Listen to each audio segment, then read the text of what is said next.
यही कहलाता है क्रॉपिंग पैटर्न। ठीक है भाई, आगे चलते हैं। ये है क्रॉपिंग सिस्टम। सिस्टम का अर्थ क्या है? जब हम क्रॉपिंग पैटर्न को मैनेजमेंट करते हैं, यहां पर देखिए क्रॉपिंग पैटर्न प्लस मैनेजमेंट, ये हो गया आपका क्रॉपिंग सिस्टम। क्या हो जाएगा? Cropping system.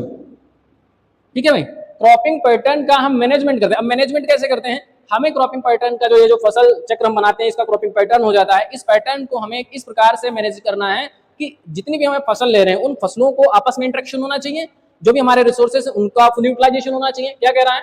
System is a unit of component.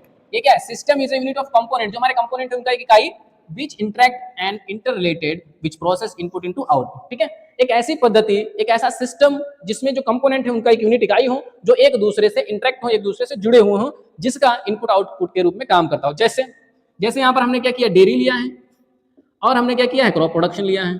ठीक है, crop production.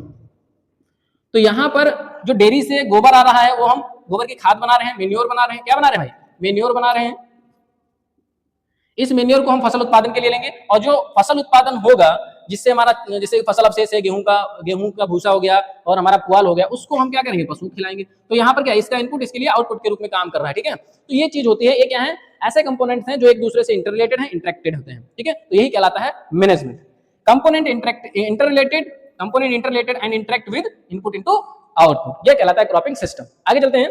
Cropping system is a cropping pattern. Cropping system क्या है? क्रॉपिंग पैटर्न है, and its interaction with farm resources. जिसका इंटरेक्शन होता है किससे? Farm resources. जो भी हमारे फार्म रिसोर्सेज कौन कौन से? लैंड है, लेबर है, कैपिटल है, वैरायटी है, और क्रॉप एंड फर्टिलाइजर है। जो भी हमारे पास फार्म पर रिसोर्स उपलब्ध है, संसाधन उपलब्ध है, उनका इंटरेक्शन होना चाहिए, वो एक दूसरे से अंतर क्रिया करते होने चाहिए। ठीक है, दूसरा फार्म इंटरप्राइजेस। इंटरप्राइज क्या है? डेयरी है, हमने पशुपालन कर रखा है, हमने मधुमक्खी पालन कर रखा है, हम फसल उत्पादन कर रहे हैं, मुर्गी पालन कर रहे हैं, बकरी पालन कर रहे हैं, उनका एक दूसरे से रिलेशन होना चाहिए, कहीं किसी से अलग नहीं होना चाहिए। आगे है अवेलेबल टेक्नोलॉजी। भाई जो भी हमारे पास तकनीकें हैं, उनसे इंटरेक्ट होना चाहिए, उनसे जुड़ी होनी चाहिए। जैसे वीडिंग करते हैं या अर्थिंग करते हैं या पावर टिलर लगा रहे हैं, उनका एक दूसरे से संबंध होना चाहिए। आगे क्या है? इन्वायरमेंट। इन्वायरमेंट दो तरीके का है, एक सॉइल इन्वायरमेंट, क्लाइमेट। उनसे भी क्या होना चाहिए? इंटरेक्ट होना चाहिए, उससे बाहर नहीं होना चाहिए। तो क्रॉपिंग सिस्टम समझ गया कि नहीं? क्या है? Planning, proportion and crop rotation and it's management, cropping system. जो हमारा क्रॉपिंग पैटर्न है भाई, इस पैटर्न को यहां पर अगर हम फॉलो कर रहे हैं मैनेजमेंट तरीके से, जैसे कितने में हमें धान रखना है, कितने में हमें गेहूं रखना है, ठीक है, इस प्रकार का प्रबंधन करना। और ये जो चीजें हैं यहाँ पर क्या बता रही हैं कि प्रोपोर्शन क्या है, हमारा उसका अनुपात कितना रहेगा, आवश्यकता कितनी है।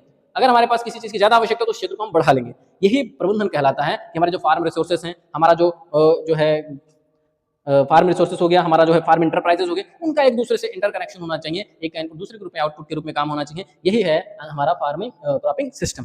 तो क्रॉप रोटेशन हम क्या करते हैं? फसलों को सीक्वेंस में लेते हैं किसी निश्चित क्षेत्र में निश्चित समय पर। क्रॉपिंग पैटर्न में हम क्या करते हैं? समय और स्थान के आधार पर हम क्या करते हैं? फसलों को हेर फेर कर लेते हैं, उनके समय को या फैलो छोड़ देते हैं। क्रॉपिंग पैटर्न का मैनेजमेंट करना है साइंटिफिक तरीके से, जो हमारे रिसोर्सेस हैं उनके साथ इंटरेक्शन होना चाहिए, ये हमारा क्रॉपिंग सिस्टम कहलाता है। ठीक है, तो ये it's all about cropping pattern, cropping system and crop rotation. Channel को सब्सक्राइब करना नहीं भूलिएगा। धन्यवाद।